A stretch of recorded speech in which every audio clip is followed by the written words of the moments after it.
Faith here with your welcome toast. It was Paul Fournel who said, the artichoke is a vegetable for solitude, difficult to eat when you're sitting across from someone, divine when you're alone. Off from my city, off from my home. We're flying up, no ceiling when we in our zone. I got that sunshine in my pocket, got that good soul in my feet. I feel that hot blood in my body when it drops. It's great to have you joining the party on the Faith Middleton Food Schmooze, inviting you to eat, drink, and be merry with us. We're in our culinary studios at the Big G, Gateway Community College, downtown New Haven. 5 professional kitchens, part of their culinary program and part of our lives now. It's really quite amazing. We're going to be doing live shows from Cafe Vincenzo here.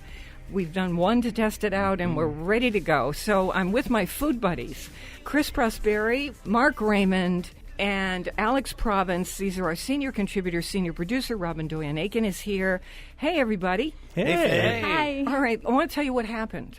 We were brainstorming with a couple people who own Nature's Grocer in Bloomfield and Vernon, Connecticut, about donuts and things. And we, at the same time, we had the guy from Real McCoy Rum on the show, Great which combination. is phenomenal. And Great that rum. got us thinking, what would happen if we made a donut that had this Real McCoy rum and maybe some caramel? And so we did this sort of brainstorming thing. Well, just now, in walked a box. Holy moly. Yeah. This is drone so good. Oh, my God. I can tell you right now, this is probably the best donut in the Hartford area. It is so delicious. Yeah, it's gooey with caramel sauce. So it's rum. such an honor. They've named it the Faith Donut, but that's not the thing. The thing is that it's boozy rum caramel with walnuts. Oh, Now- that caramel sauce is so good. Honestly, You guys are killing me. I know. Sorry, I Alex. know it. Alex is on satellite right now. So Kelly and David just walked in with a box of these. Heaven. Surprise. And we tasted them, and they really is a knockout. Best surprise do you know ever. A better donut? And they're Oh my gluten-free. God. And they're Everything in there is gluten-free. If I tasted them, Yeah. blind, I would have never guessed they were gluten I free. know. They make good So The the stuff. texture rum. is delicious. the It's perfect adult donut. Yeah. And she said it's really great if you have a little vanilla ice cream with it. And I can see that. Oh, yeah. Yes, Why this- not? This, the rum, this guys. is a dessert donut. This Yeah. is not No. breakfast food. It's a dessert. Oh, I don't know. I It's- could have that for breakfast. No, But he I just know. did. Some I people- think, Before I think it's an before anytime our donut. eyes, he ate one.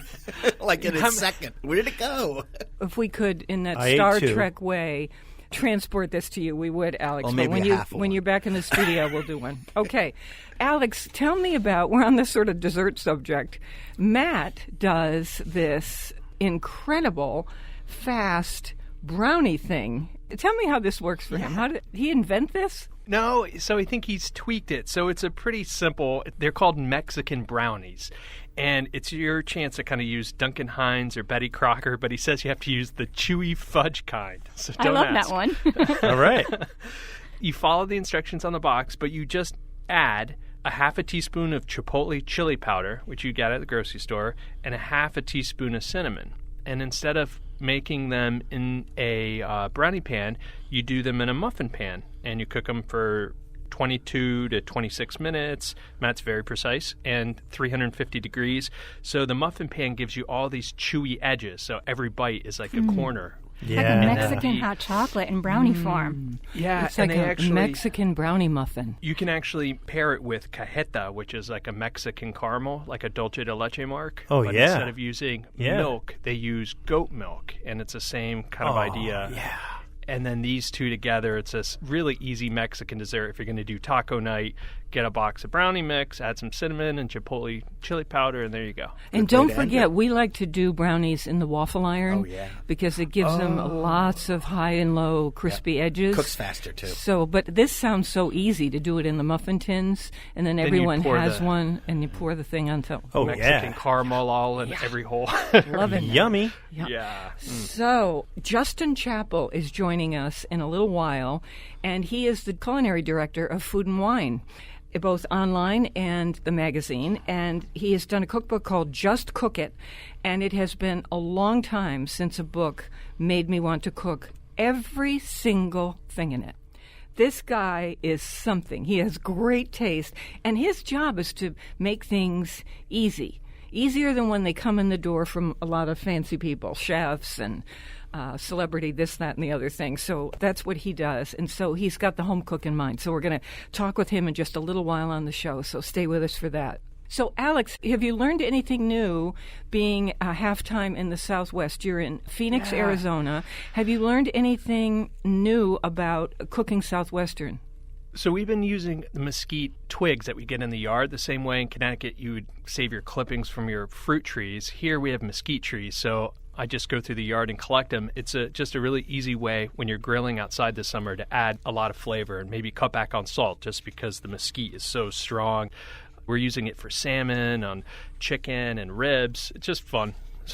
Really And fun. Nice. If you use the chips at home, just wet the chips, put them in a little envelope made out of aluminum foil, poke some holes, and then throw them on the grill, and you get the same effect. On a gas grill, too. Sure. You know, the other thing we've been doing is we've been making burritos and stuff, and instead of using white rice, we've been substituting brown rice and wild rice, and having a lot of fun using whole wheat tortillas. So trying to keep this stuff healthy, too. Do you put meat in the burritos, or you keep them? Yeah. We made carnitas the other day called Lower Valley Carnitas. We found the best cookbook for Southwest food. What is it? It's called The Border Cookbook by Cheryl and Bill Jameson. No pictures in this cookbook, but it's a really wonderful way of deciphering the Southwest cuisine. And do you go out to the market and say, what does this mean? What are they talking about here? No, seriously, that's what I would do. I would say, what's this crema?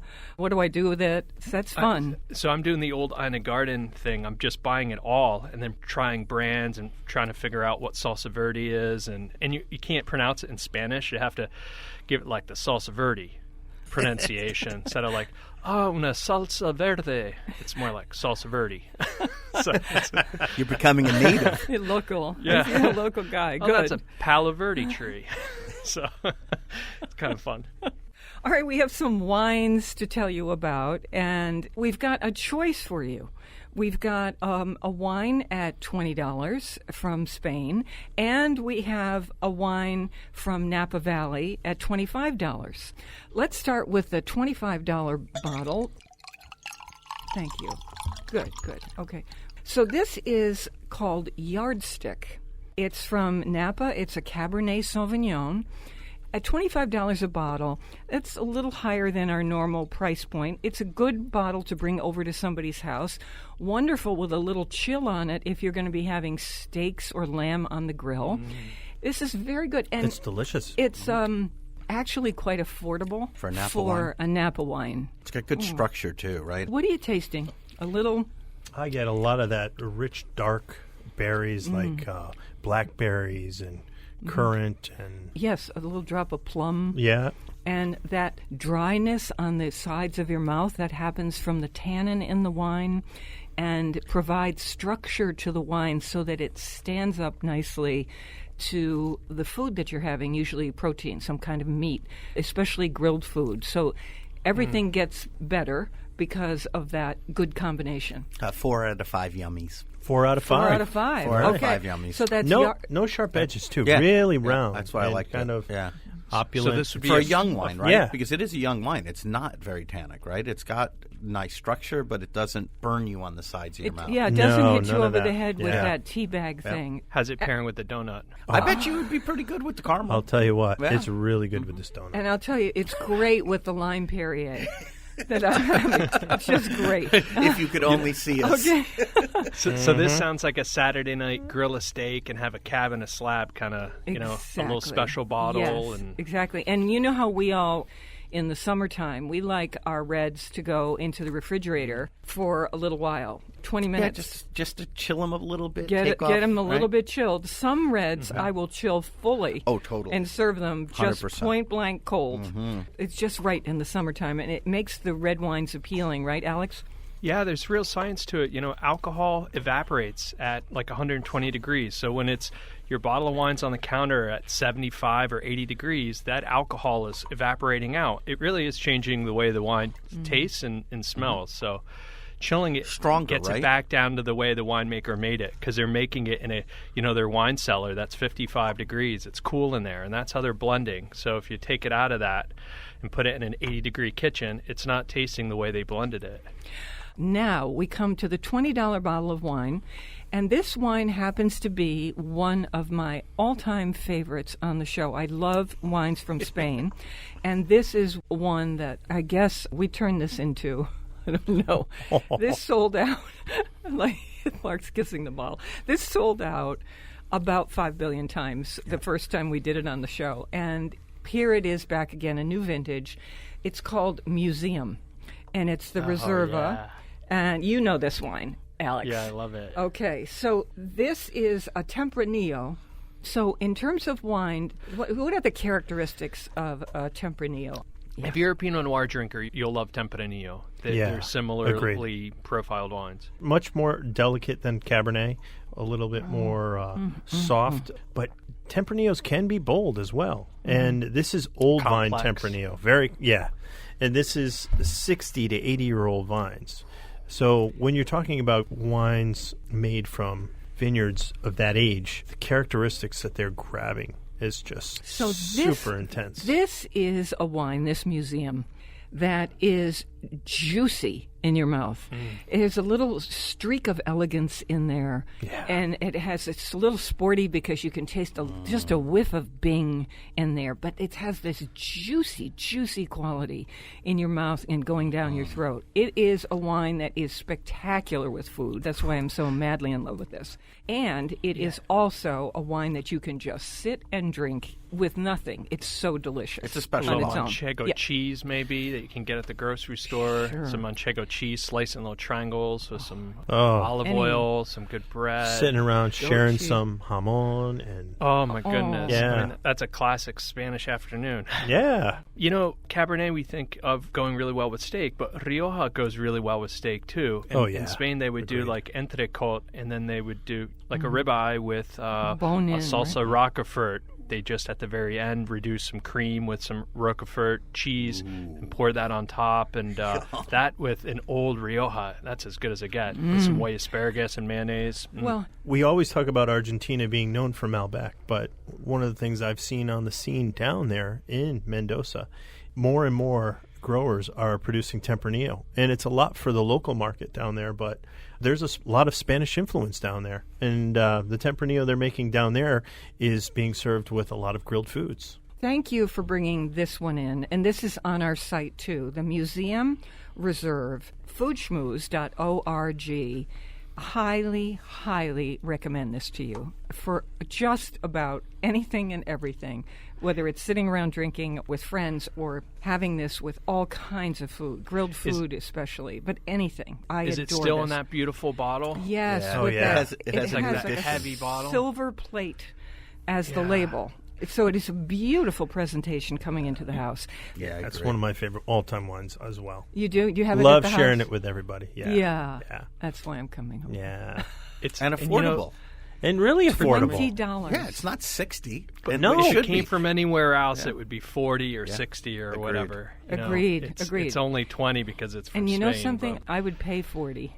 That's how this drinks, this wine. So whether you're into the Napa, which we have on the website, or into this Different wines for different times. Museum Reserve, please go to the site, foodschmooze.org, and you will see everything you need to know about them, including what you need to say at your wine store. Call ahead before you go. They can't stock everything. They'll have it within 24 hours if you're calling at a reasonable hour. So Absolutely. That's not a problem at all. this is really one to try. Either one. Very nice. So you guys did the Cat first and then the Rioja second? Would Yeah. you- Yeah. How did that work? It showed up really, really well. The Tempranillo can hold up. You know, when I first met Faith, I told her that I was a white wine drinker and I didn't have any experience really with red wines. And she said, I know how to turn you on to red wines if you're a little hesitant. You need to start with a Tempranillo. If you start with that wine, you will become a red wine lover in no time. And she was right. Did I? I didn't remember Yeah. that I really said good that. starting point. Yeah. Wow. So you still love white wines too? Of course Or I do. Yeah, and rosé. Yeah, but I would, for some reason, red wines are slightly more intimidating to someone who doesn't know all that much about wine.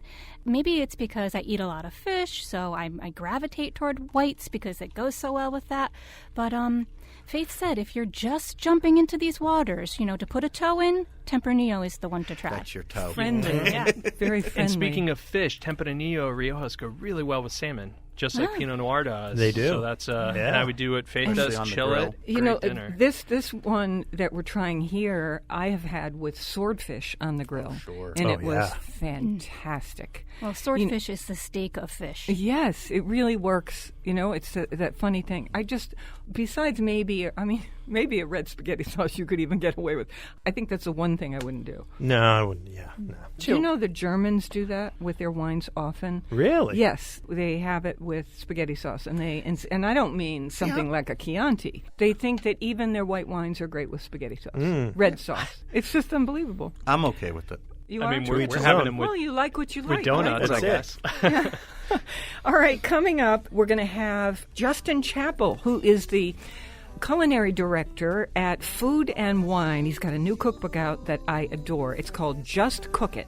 Chris just made something from the book, and we just sat down and ate it and tried some of the wines. We're just having a blast with you. We're so glad to be with you.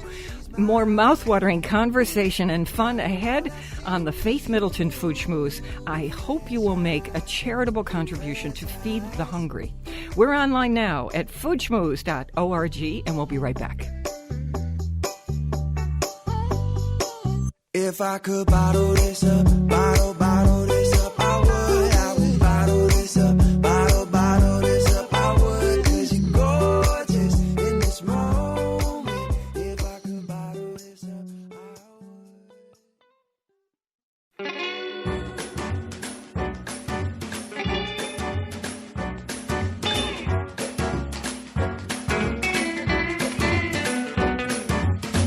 Like a Nickelodeon, loaded up with lots of tunes, paper moons, paper Junes to go. Fill the basket to the brim, wait until the lights are dim, set the stage and let the music flow. We're having a party, a picnic party. We're having a picnic party. I'm Faith Middleton. You can sign up for our free podcast of the show. It means a copy of the show. It arrives in your inbox every week, and then you can listen on your schedule whenever you want to. You can save them. You can go back and listen again. They're also posted. The podcast is at our site whenever you want it, foodschmooze.org. I'm with my treasured food buddies, Chris Prosperi, chef and co-owner of Metro Beast Restaurant in Simsbury, Connecticut, wine broker Alex Province, who's talking with us from Phoenix, and Mark Raymond, all senior contributors, and senior producer Robin Doyen-Aiken.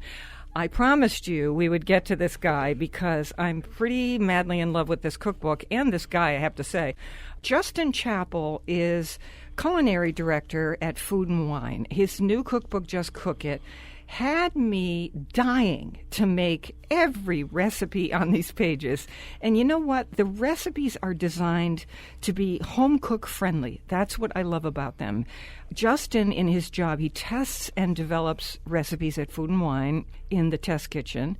I think of him as a kind of haiku man. You know, he figured out the essentials of recipes so that restaurant dishes, chefy people coming in the door, all those recipes are pared down to their haiku essentials. And then I think Justin has great taste I can really identify with, and that's what makes me want to cook everything.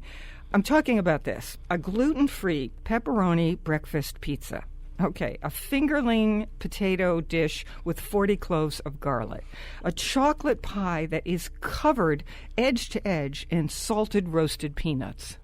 I defy you to bring that out and not have people go crazy. So, Justin, are you at Food and Wine right now? I am. I am actually hanging out in an office here at Food and Wine. Okay, so welcome to the Food Schmooze party. It's wonderful to have you. Just Cook It features 145 built-to-be-easy recipes, And the guy does have a thing about delicious in a way that I think I do too. Can we start with something? Chris Prosperi, I asked if he would make the classic meatloaf sandwiches that you do that have that jam.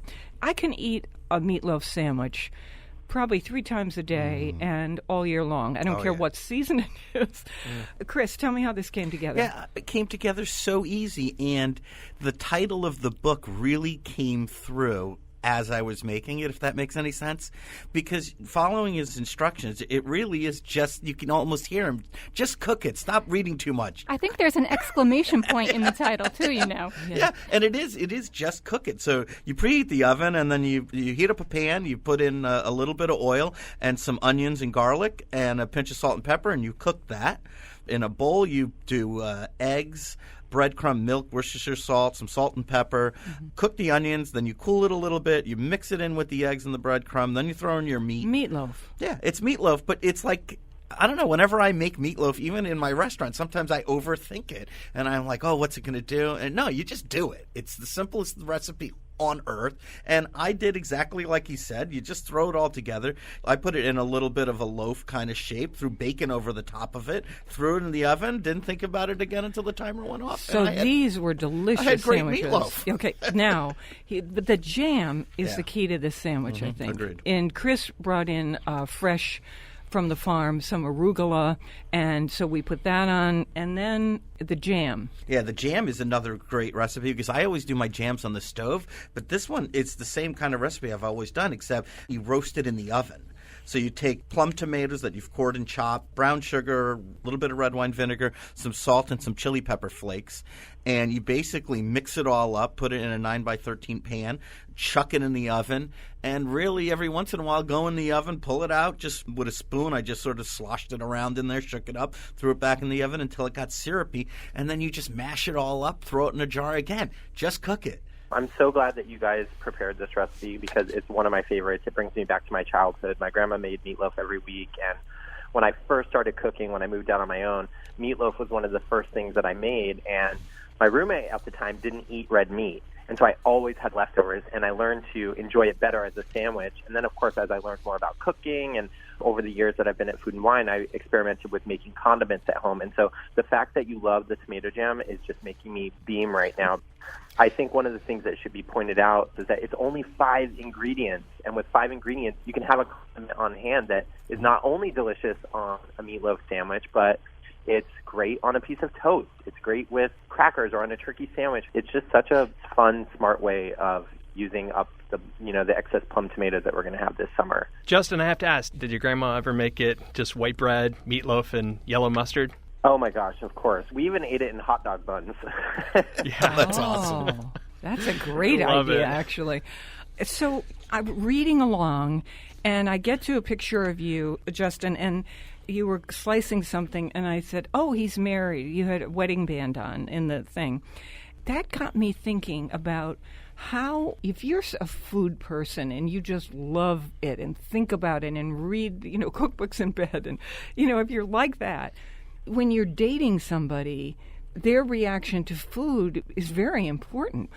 How was that on your radar? Did you agree about food together in the beginning, or did you have a good exchange about food and where you said, oh, I can go through my life with this person and we're going to just love food together? Well, that's an important thing that people need to consider, because if you like to eat and you like to cook at home, I mean, that's something that your significant other definitely needs to agree on.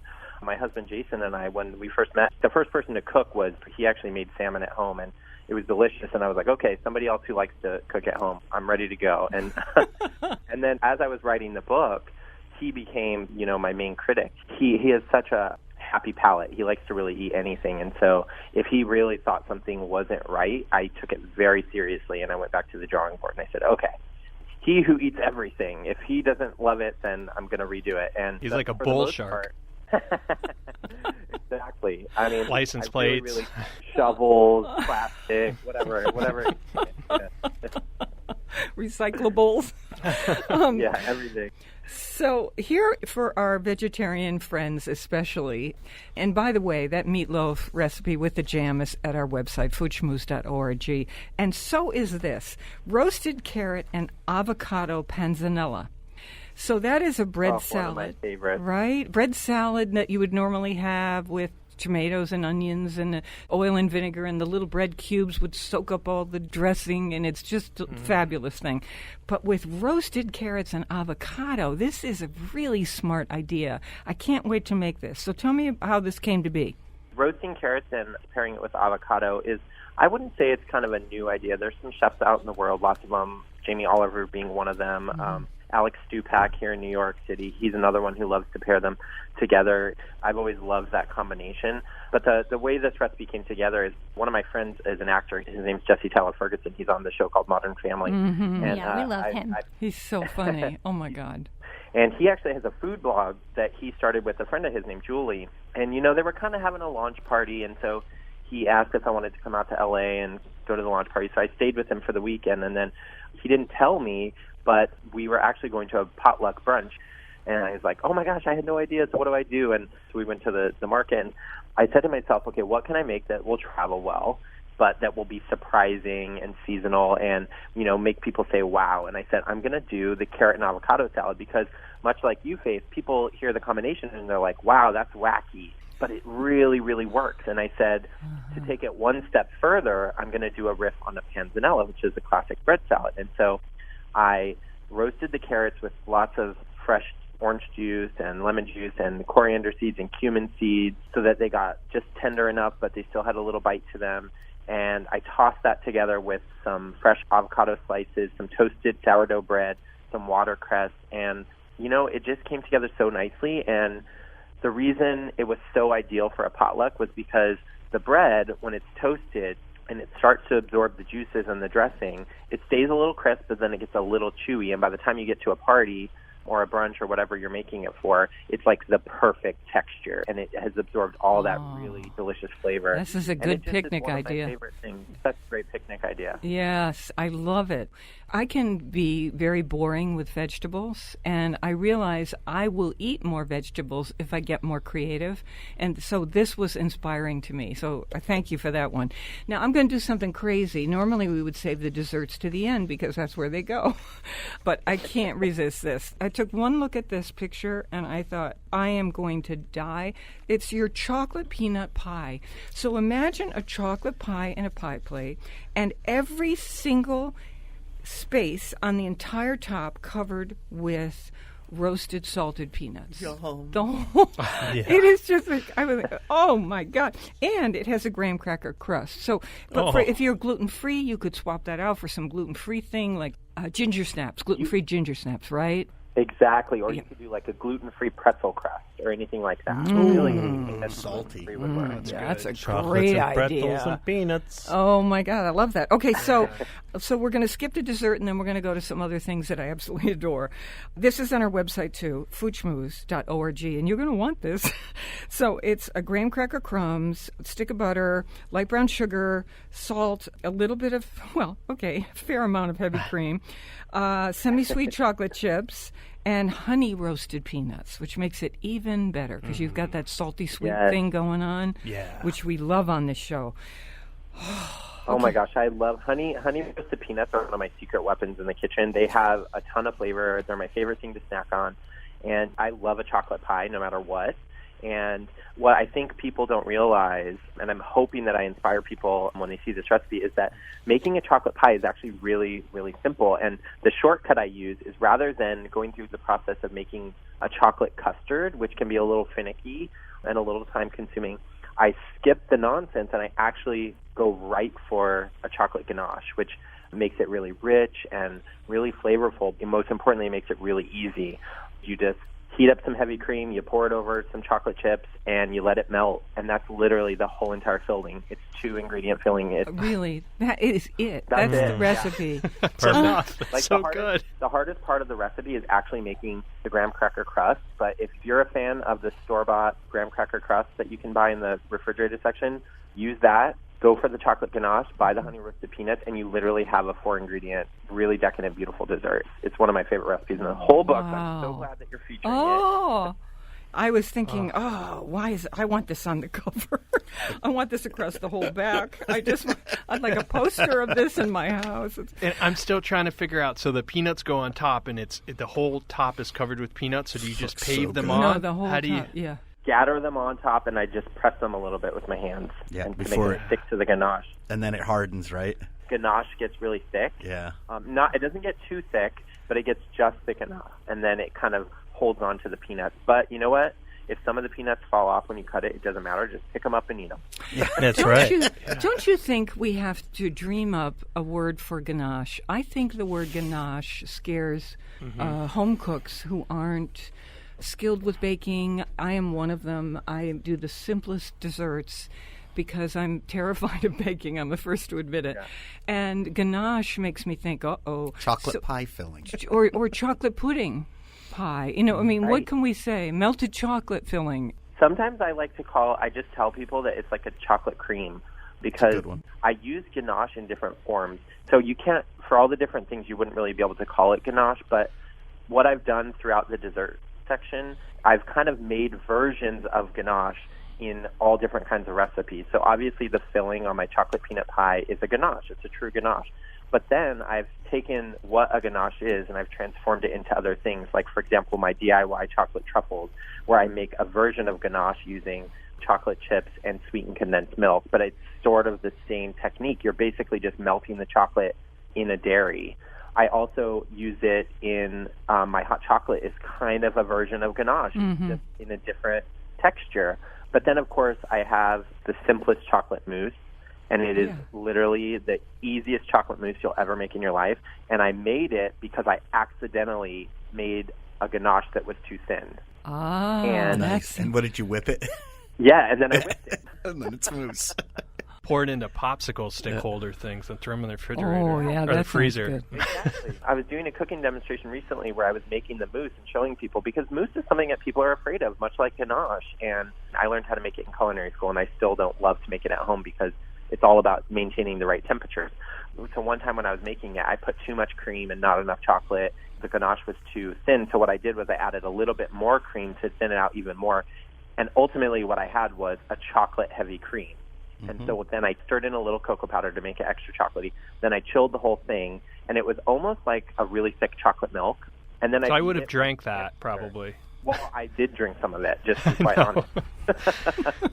But How could you not?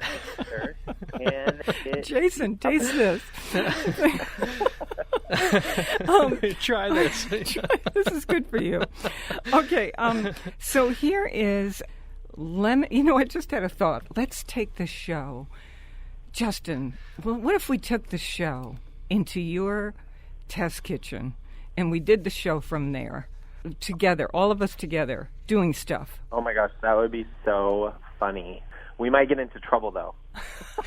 Oh, that's good. We're not opposed to that. There's no might about it. We like that. You might just have to walk there and walk home.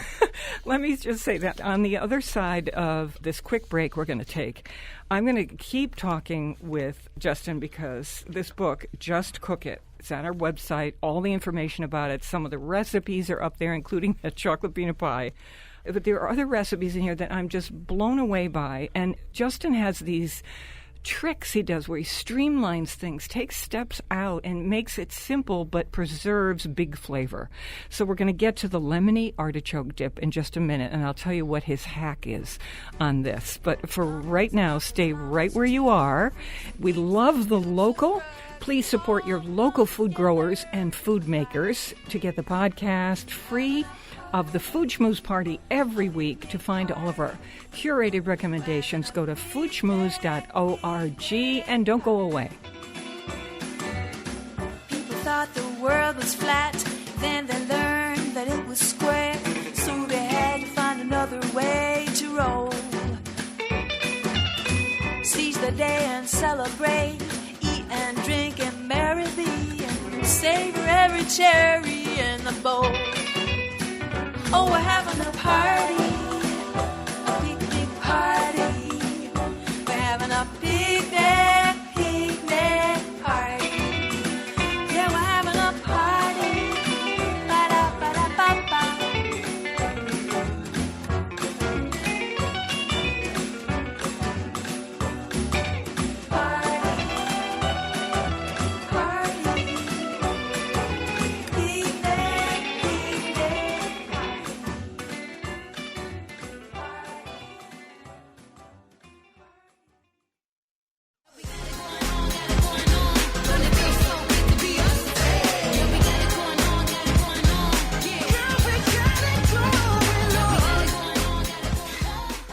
This is the Food Schmooze Party, offering the richness of life and coming to you in Connecticut, Rhode Island, Massachusetts, and New York, including Westchester County, East End of Long Island, the Hamptons, of course.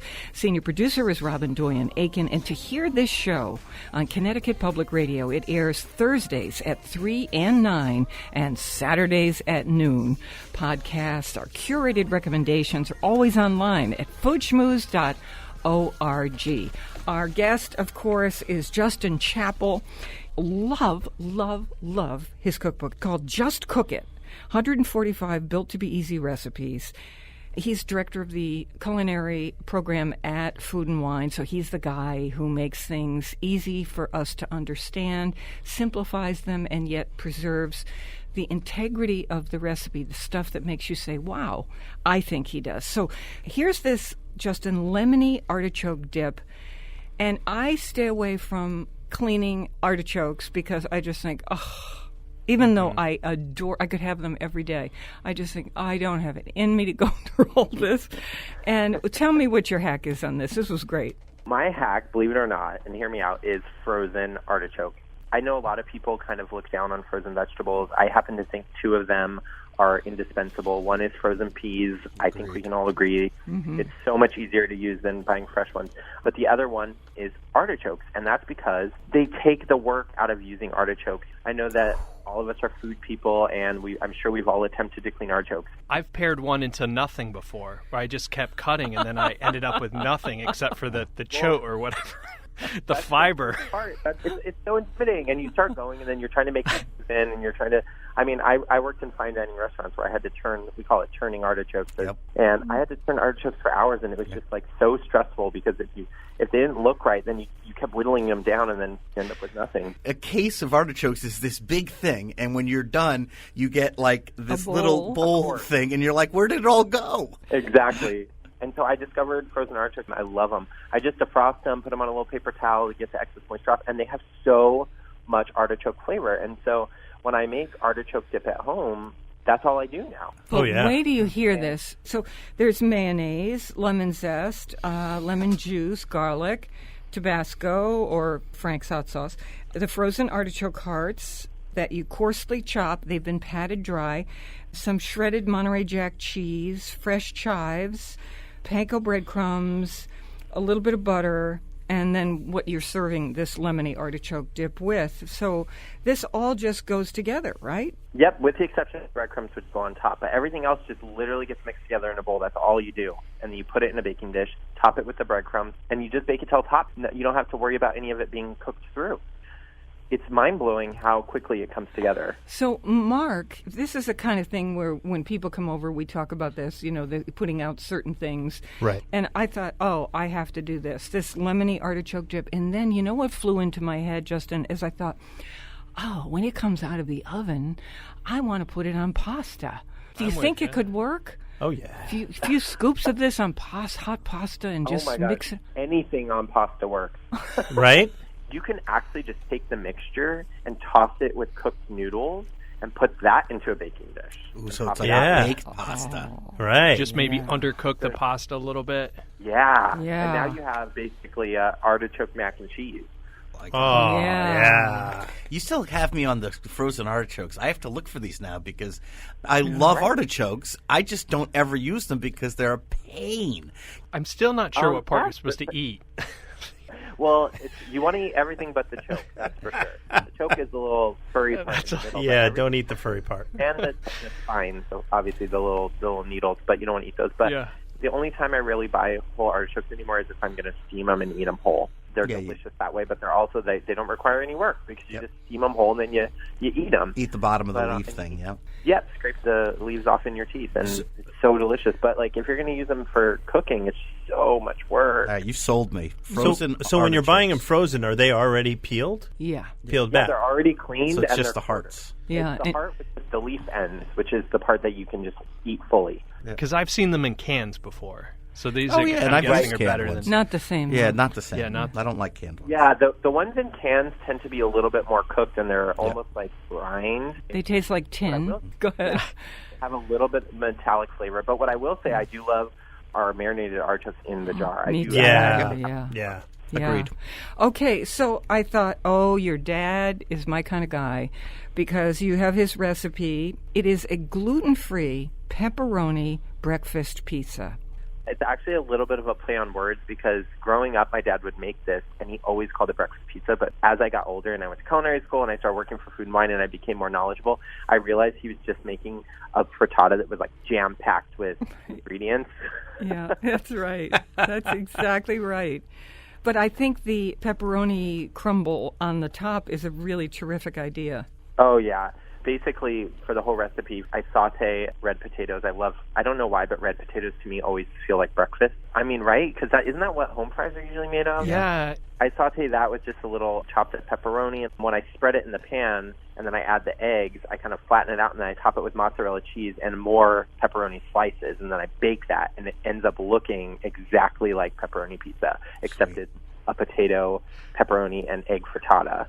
And I cut it, and it gets, because it has so many potatoes in it, you could still slice it into wedges and eat it like pizza. Oh, that is just good.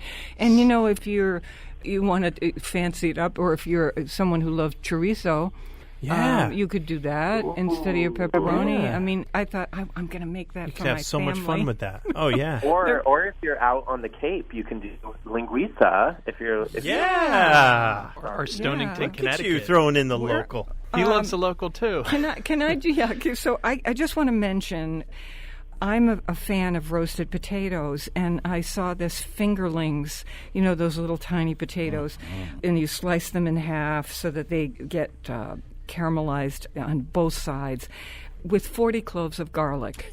Now, really, it's 20 cloves of garlic cut in half, but that's okay. It's sort of is 40 cloves of garlic. And we're talking about some fresh thyme and rosemary and the extra virgin olive oil and the garlic cloves and lemon slices. And into the pan it goes and into the oven it goes. Any time of year, even in the summer, what a fabulous thing to bring out. Just plop that sheet pan down on the table. So delicious. And start. So good. Okay, I've been waiting and waiting. This Thai skillet corn. Where in the world did this come from? This is so smart. So skillet corn is a thing in the South. It basically just means you take corn off the cob, you cut it off the cob, and you just saute it. And traditionally, it would be done in a cast iron skillet because that's very Southern. And so I love to cook corn that way. I eat so much corn in the summer. We do too. You know, sometimes I love to take it off the cob and just make a warm salad, which is what this skillet corn is.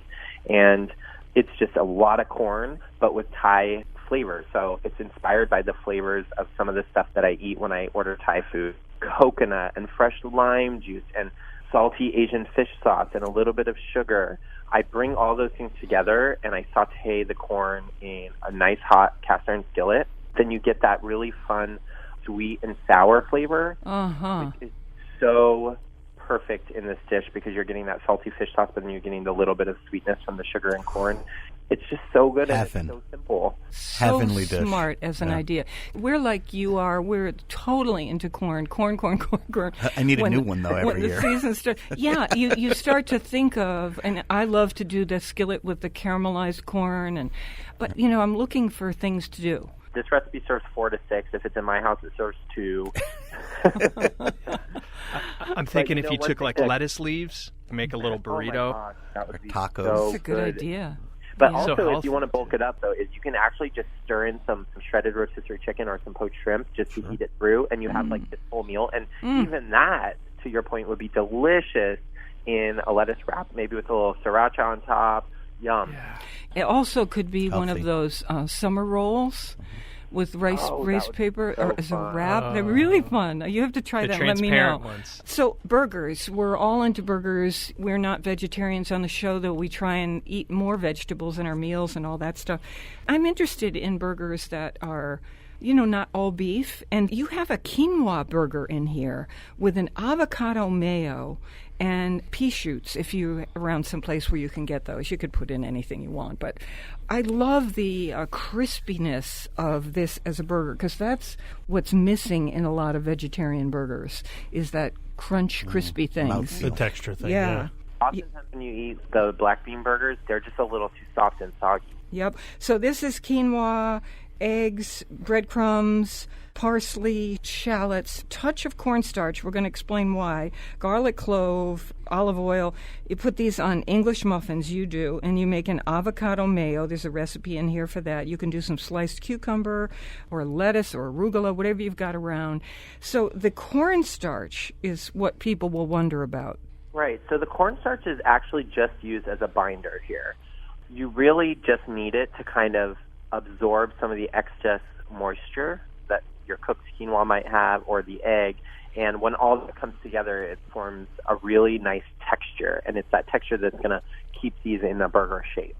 So, and I don't think people should be too concerned with a little bit of cornstarch, because a little goes a long way. And it's an ingredient that I use every now and then. It's really helpful in stuff like this. We have, all of us, lots of gluten-free friends, and it's something that comes in so handy for things you have to fry. If you want to get thickening sauces, if you want to get instead of flour, if you want to get a little bit of a brown on something. We just love that. So, Alex, you were smart enough to talk about putting that stuff into a lettuce leaf, and Justin actually has a recipe in here for a quinoa pork larb. So this is like a larb it's like a salad, right? Where's Middle Eastern, or is it? It's a Southeast salad. It's in Laos and northern Thailand. It's usually served warm, and it's almost always made with pork. But sometimes it's made with beef, sometimes it's made with duck. In America now, a lot of times we use even turkey or chicken or whatever. This is something I actually learned from chefs I work with. I happen to really adore the book I wrote. But a lot of the reason I do is because I get to incorporate things that I've learned in all my years at Food and Wine and testing hundreds and hundreds and hundreds of recipes from big-name chefs. And they teach me oftentimes everything from technique to how to be a little bit healthier. And this is one of those things that I learned from a chef friend of mine named Missy Robbins, where she has a restaurant in Brooklyn. What she says sometimes is she'll be making a dish that traditionally calls for a certain amount of meat, and she literally just substitutes half the meat for something healthier. And that's what I've done here. Is so for this salad, which is traditionally all ground meat, I take out half the ground meat and I put in half quinoa, and it makes it just a little bit healthier so you can feel better about eating it.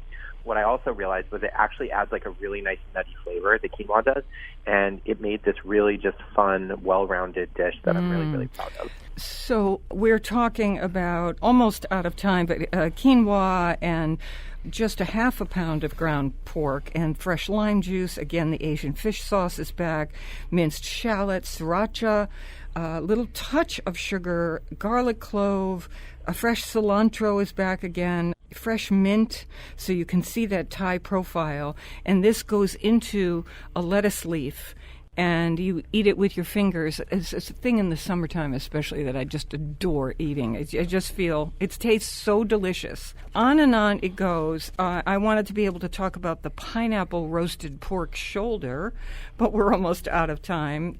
Your gluten-free chocolate cherry peanut cookies, and these speedy preserved lemons, where you don't have to wait weeks for this to, you just simmer these lemons on the stovetop for a little while, and then put that simmer water on top of the lemons into a jar, and they're done. The simmering does the same thing that weeks and weeks of waiting with salt does. It's just fantastic. Speedy preserved lemons. Love it. Okay, so you can tell I really like this book. I think you know that. Yeah. That's the game on this show. We just pick the things we like. Don't think we just praise everything. These are carefully and I think well chosen. So thank you, Justin Chapple, for doing this. So and yeah, because you're great. Oh my gosh, I really appreciate it. You guys are great. Thank you. Just Cook It is the name of the book. We're on Connecticut Public Radio Thursdays at 3 and 9 and Saturdays at noon. Weekdays, listen for my 60-second food schmoozes and never eat more than you can lift. In New Haven, I'm Faith Middleton.